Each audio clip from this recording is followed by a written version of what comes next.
Hey, I'm Ryan Townsend with Berserk Elite Custom Paint, and I'm going to show you one of my techniques for doing flaming skulls on motorcycle tank.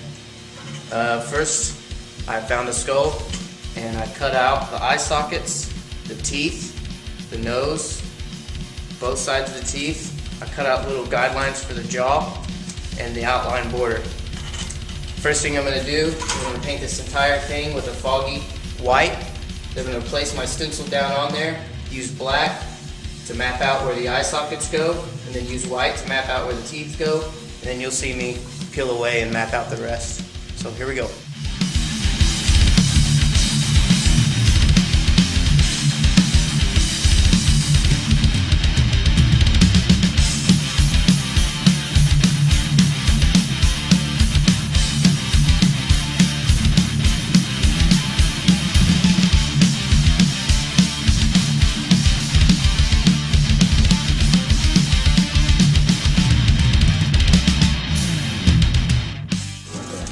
I have the piece that I cut this out of,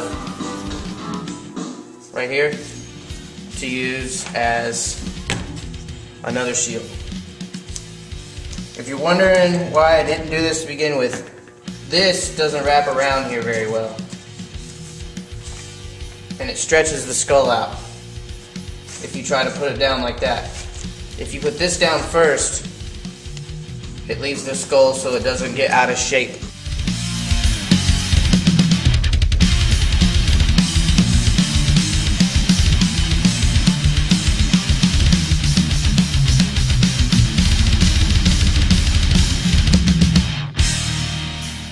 Alright, the mapping is basically done. When I do it, that's all really the mapping I need. That just shows where my teeth are going to go, shows where my eye sockets are going to go, my nose, shows where my cheekbone goes back, shows where the top of the jaw comes back down. This is behind the jaw, and the rest of it we're just going to freehand in.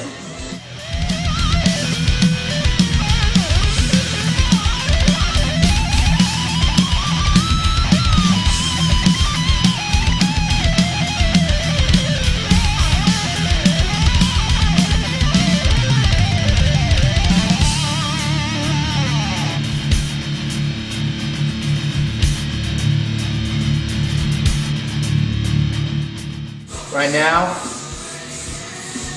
because the fire is going to be, the main light source is coming from this direction, then the fire, this is going to have a dark shadow on the back side of his skull. So I'm lightening up behind there quite a bit because that's where my fire is going to be coming from. Slowly work into your highlights.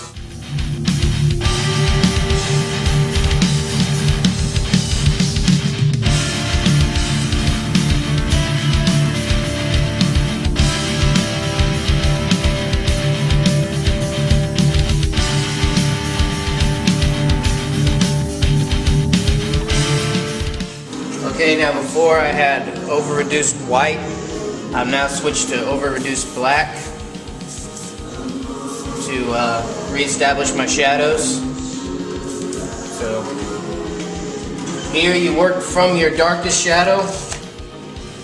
You want to work inside your darkest shadow areas and then work your way out from your darks. Start inside here and work out.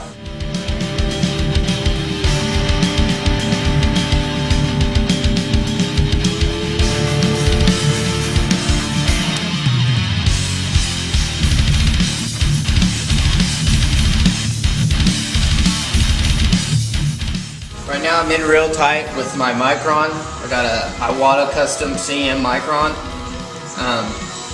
I'm working real tight and it's very over reduced to black so I don't commit to my lines right away. But I work real tight. And if you notice, some people say, well, I got really shaky hands, I can't get that tight. You'll notice if you're watching me, my hands are extremely shaky. But you can still pull it off by how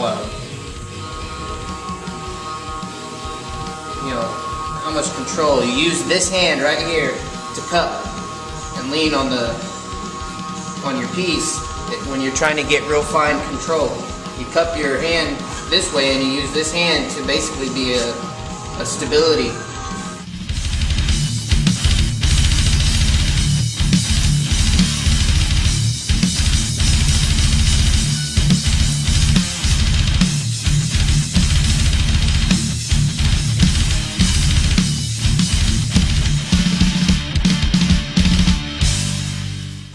before I had my black way over reduced so I could go in and build my shadows real slowly. I don't like to commit to my lines right away. So now that I've got all my shadows basically where I want them, I went ahead and added a little more black. See, now I'm just going in and I'm darkening all my shadows just that much more.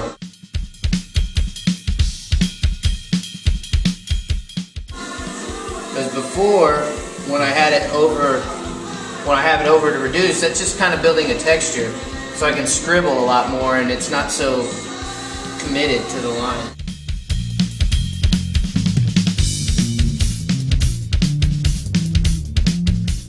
Okay, now I've switched to white and it's pretty over reduced. And I'm going to go ahead and hit all my bright areas. Since my light source is coming from this direction, I'm going to hit everything that I think the light would hit first. That's going to push everything out. It's going to sharpen some of my details.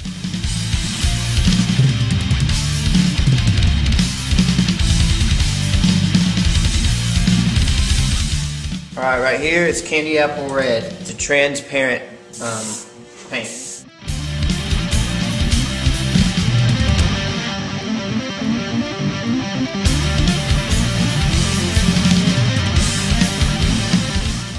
I'm using my Eclipse for this one because it's better for bigger areas and putting a lot more paint out. My Micron just doesn't work as well.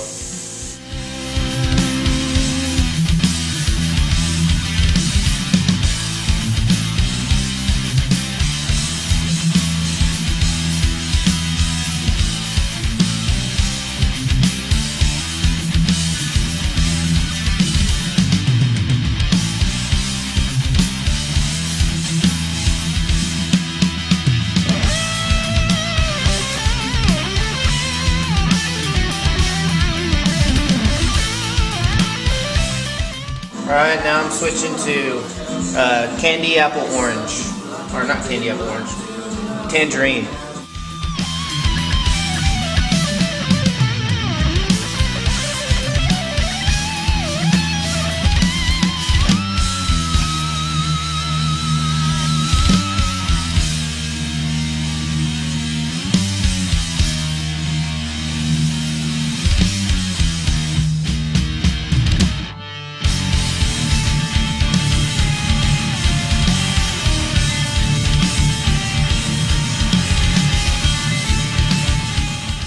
Normally I would finish this out in all true fire and do my layers all together, but just for this video I'm just going to finish out this skull. So I'm going to go ahead and switch to yellow. So I've done the candy tangerine over the whole thing, now I'm going to do candy yellow.